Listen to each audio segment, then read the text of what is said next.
Assalamualaikum warahmatullahi wabarakatuh. Saya Yuda Manggala, kita ngobrol di Podcast Republika.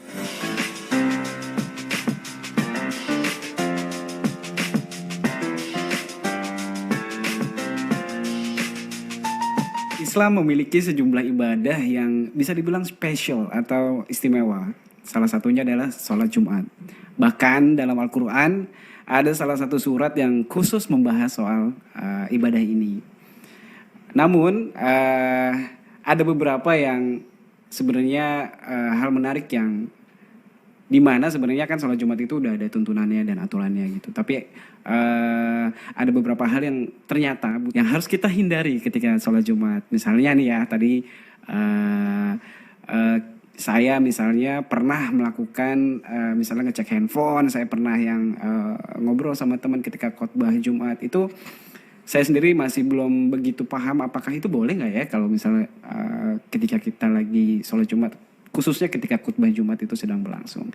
Nah, untuk ngebahas soal ini, saya kebetulan, kita kebetulan kedatangan seorang tamu spesial, yaitu Syahrudin Al-Fikri, atau saya akan memanggilnya Kak Syah karena dari Kuta ya, Kak Syah ya. Assalamualaikum warahmatullahi wabarakatuh. Waalaikumsalam warahmatullahi wabarakatuh. Saya sapa dulu nih Kak Syah nih. Sebelum ngobrol nih Kak Syah, saya mau jelasin sedikit tamu kita ini siapa sih. Tamu kita ini adalah bagian dari keluarga besar Republika dan sudah 20 tahun ya Kak Syah ya? Kurang lebih. Di Republika ya. Dan sudah melanglang buana di berbagai rubrik ya Kak Syah. Yeah. Di nasional, di ekonomi, dan paling banyak memang bergelut, bahasanya bergelut gitu.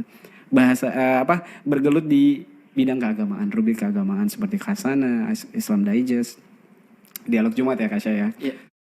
Tanpa panjang lebar lagi, kita akan langsung ngebahas. Kak Syah, ya. Sehat? Alhamdulillah. Alhamdulillah sehat.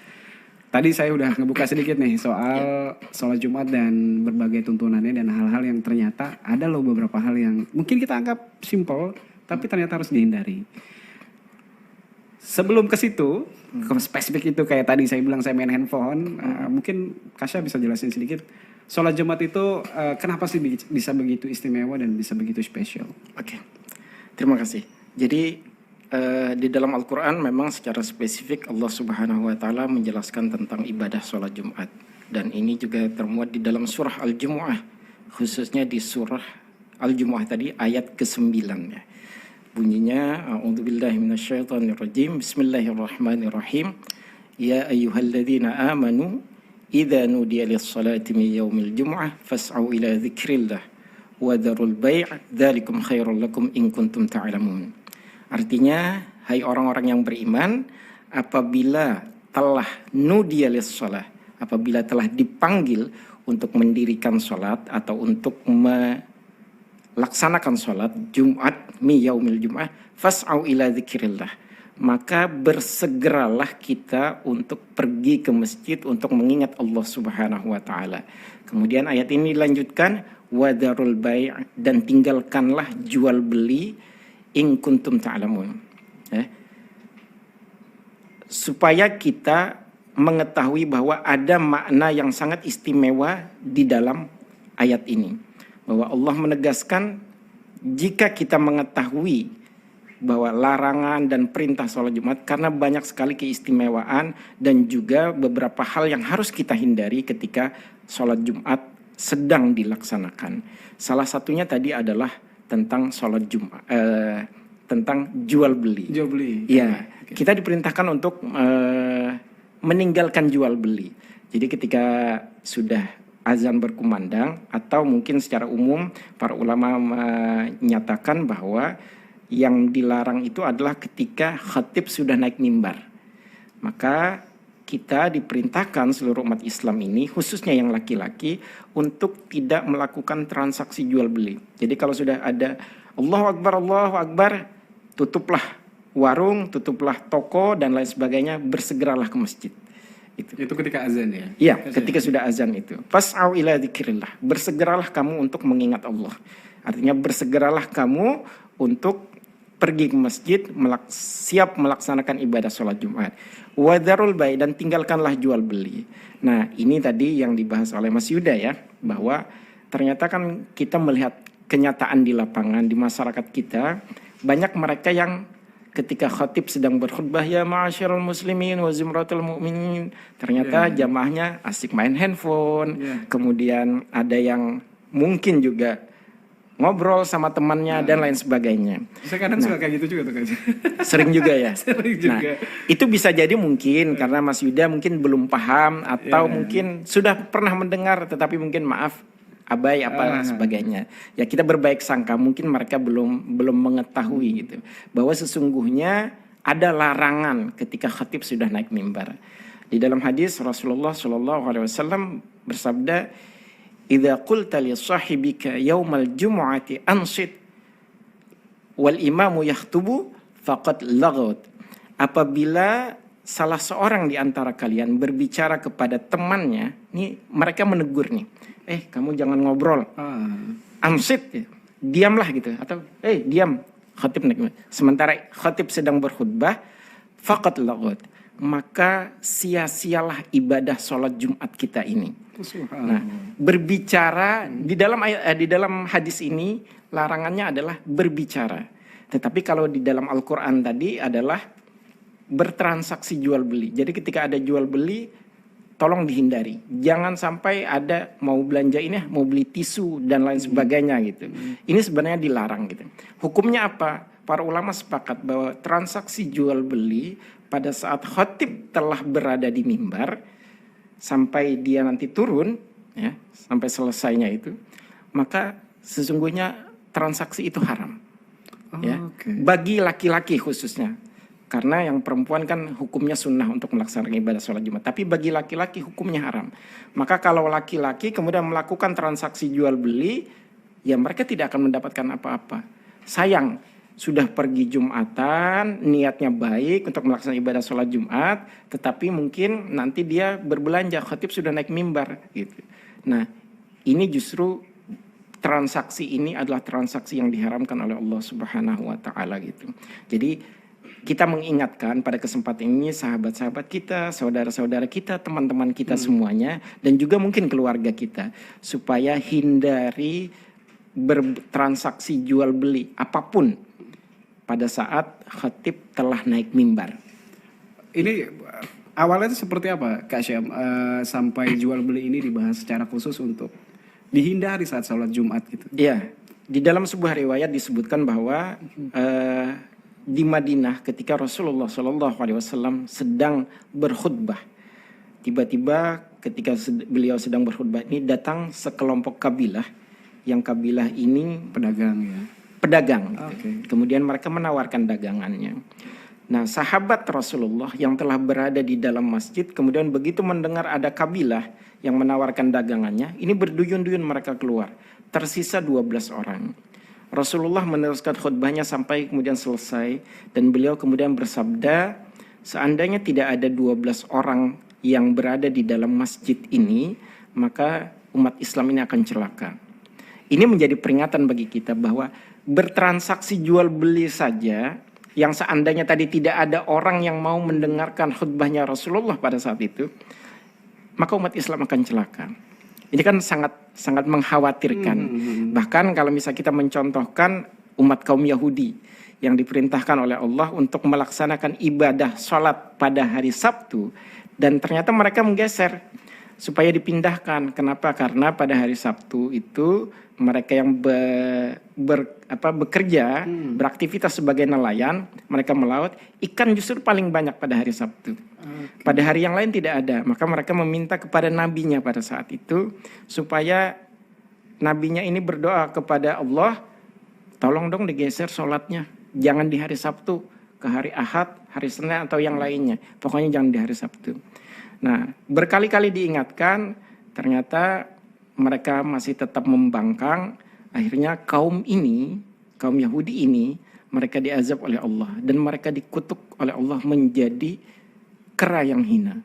Nah, ini menjadi peringatan sesungguhnya kepada kita bahwa tolong deh sahabat-sahabat kita ingatkan nih. Mas Yuda punya sahabat, kita semua punya sahabat, teman-teman kita, keluarga kita ingatkan. Ayo dong, kalau sudah kumandang azan, ayo, khususnya sholat Jumat, ayo kita segera ke masjid, kita tinggalkan. Kalau yang lagi di toko tutup aja deh tokonya gitu. Kenapa?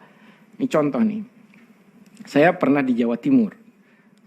Ada di Bangil. Bangil ini menurut saya salah satu kota yang sangat istimewa.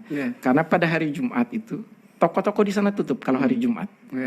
Nah, baik yang punya Muslim maupun yang non Muslim. Yang non Muslim bahkan. Iya, mereka tutup gitu. Dan mereka pergi sholat Jumat. Tapi nanti setelah sholat Jumat, nah ini juga mereka baru buka. Karena dalam Al-Quran juga ada idza qudiyatis shalah fantashiru fil ardi. Apabila telah ditunaikan sholat Jumat, silahkan kalian bertebaran di muka bumi, carilah karunia Allah. Artinya apa? Boleh saja umat Islam itu bertransaksi jual beli tadi pada waktu setelah sholat Jumat gitu. Nah ini yang sangat luar biasa selain Bangil. Kemudian ada di Kalimantan itu ada di Martapura. Martapura itu beberapa kali saya melihat bahwa ini mereka tutup tokonya gitu. Nah kalau di Mekah, Madinah gitu ya, Mas Yuda mungkin nanti mudah-mudahan suatu saat juga bisa pergi ke Mekah dan Madinah. Amin. Melaksanakan ibadah haji ya. Nah mereka tutup gitu. Mereka berduyun-duyun. Bukan hanya sholat Jumat. Setiap waktu sholat azan mereka nutup tokonya.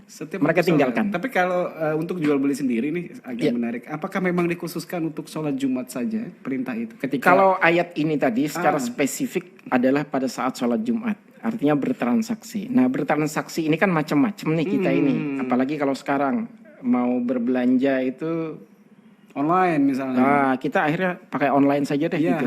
Mumpung kesempatan lagi sholat Jumat. Mohon maaf. Apalagi mendengar khotibnya mungkin aduh kayaknya bikin ngantuk gitu. Misalnya gitu. Akhirnya kita beraktivitas. Ini tetap dilarang gitu. Bahwa kita tidak boleh melakukan aktivitas apapun, dengarkan khutbah dari khotib. Apapun yang disampaikan ya kita harus mendengarkan. Karena ini adalah bagian dari rukun kita. Makanya tadi di dalam hadis Rasulullah sudah menerangkan idza qulta li sahibika. Kan ada contoh seorang sahabat mengingatkan temannya nih, kalau sholat Jumat itu khotib sudah naik mimbar, jangan ngobrol, diem. Nah, yang nyuruh diam ini saja niatnya baik nih, mengingatkan temannya jangan ngobrol. Kan kita kebanyakan ngobrol nih. Nah, jangan ngobrol, diem. Ini justru ibadahnya pun sia-sia. Mengingatkan padahal niatnya baik. Nah ini sia-sia. Faqat laghut. Jadi sungguh sia-sia sholat Jumatnya itu. Nah jadi ini buat teman-teman kita ingatkan. Jadi kalau pada saat sholat Jumat khotib sudah berkhutbah, dengarkan baik-baik. Jangan ada transaksi apapun. Ya mungkin kita ngantuk, ya sudah dengarkanlah gitu ya. Kalau tidur juga berarti termasuk hal yang. Nah kalau tidur mungkin itu malah menjadi lebih yang positif. Artinya kalau kita tadi mendengarkan akhirnya tertidur, itu lain cerita. Orang tidur itu kan adalah, kalau di dalam hadis disebutkan bahwa rufi'al kalami an salasin, bahwa pena itu, keburukan itu biasanya diangkat dari 3 orang. Nah salah satunya itu adalah orang yang tertidur karena mereka lupa apa segala macam. Nah itu mereka tidak punya beban gitu. Jadi itu jadi ini upaya kita bahwa melalui program ini mudah-mudahan nanti ke depannya sahabat-sahabat kita, teman-teman kita tadi bisa kalau sudah sholat Jumat, oh ini loh yang tidak diperkenankan. Udahlah, apapun yang disampaikan khotib dengarkanlah baik-baik gitu. Kalau mendengarkan ternyata kemudian tertidur, ya sudah nggak ada masalah gitu. Daripada kita ngobrol, berbicara gitu. Termasuk melakukan aktivitas lain, misalnya kayak saya pernah ya, saya mulu nih contohnya ini. Saya pernah misalnya ketika khotib sedang khutbah, saya misalnya iseng rapihin kuku, apa gigit-gigit kuku itu termasuk gak sih kayak hal-hal kecil kayak gitu ya? Iya, deal artinya gini, kalau kita mungkin hanya untuk kuku mungkin ini ke bagian dari badan kita ya, insya Allah tidak ada masalah. Kenapa? Karena ini masih bukan dalam artian untuk menghindari khutbah gitu, untuk mendengarkan khutbah, tetapi kita beraktivitas yang sebenarnya aktivitas kita ini standar-standar saja. Tapi beda tadi kita beraktivitas yang udah handphone gitu ya. Handphone khotibnya nggak enak gitu, misalnya grundul gitu. Terus di status gitu ya, di status. Foto temannya lagi sholat Jumat cuy gitu misalnya gitu ya. Nah ini kan sebenarnya juga tidak boleh. Apalagi belanja online gitu kan. Apalagi belanja online. Lagi ini nih misalnya lagi apa promo nih banyak nih belanja Nah, gitu lagi mungkin pada saat itu ternyata promonya jam 12 nih pada saat kebetulan jam 12. Jumat gitu. Tiba-tiba buru-buru pada Ya. saat itu karena khawatir setelah itu tidak dapat promonya kan rugi. Nah, ada yang misalnya menyempatkan seperti itu juga tidak diperkenankan. Jadi, nah ini juga larangan ini sebenarnya ada pertanyaan atau khilafiyah di kalangan ulama. Apakah hanya laki-laki saja atau bagaimana yang perempuannya gitu. Nah, perempuan hukumnya sholat Jumat itu sunnah. Artinya kalau perempuan mau melaksanakan sholat Jumat itu boleh. Sunnah bagi mereka. Dan kalau mereka sudah melaksanakan sholat Jumat, mereka tidak wajib lagi untuk melaksanakan sholat zuhur. Karena mereka sudah sholat Jumat. Tapi kalau mereka tidak, yang perempuan, kalau mereka tidak melaksanakan sholat Jumat, nggak ada masalah. Karena hukumnya bagi mereka adalah sunnah gitu. Tetapi yang kita saksikan, tadi mereka akhirnya berbelanja di mall, kemudian ke restoran, ke toko dan lain sebagainya, makan dan nah para ulama berbeda pendapat. Bagaimana hukumnya kalau perempuan yang berjualan, laki-laki yang membeli atau sebaliknya? Ya. Atau yang berbelanja ini perempuan sesama perempuan atau salah satunya. Nah, Imam Syafi'i di dalam kitabnya sudah menjelaskan bahwa hukum haram ini apabila salah satunya ada pihak yang mempunyai kewajiban untuk melaksanakan ibadah sholat Jumat. Artinya kalau perempuan hukumnya sunnah, dia tidak mengapa. Tetapi kalau ada laki-laki yang berbelanja, maka transaksinya menjadi fasih atau menjadi rusak gitu. Bukan transaksinya, jual belinya, tetapi perbuatan yang mereka lakukan itu menjadi fasad atau menjadi rusak pada saat waktunya itu. Jadi ini tadi buat kita mengingatkan buat kita semua gitu, seperti itu. Baik, seru banget sebenarnya ngobrol soal sholat Jumat ini karena banyak hal yang sebenarnya perlu kita ingat kembali atau perlu kita pelajari gitu. Sayangnya waktunya memang nggak kurang terlalu banyak, tapi insya Allah kalau nanti kesempatan di podcast mendatang kita ada peluang untuk ngobrol lebih jauh lagi, atau misalnya dari teman-teman yang ngedengerin podcast ini butuh atau ingin bertanya, silakan nanti mungkin kita akan fasilitasi di episode berikutnya. Terima kasih banyak Kak Syah sudah sharing hal-hal bermanfaat buat kita. Cukup sekian. Terima kasih. Assalamualaikum warahmatullahi wabarakatuh.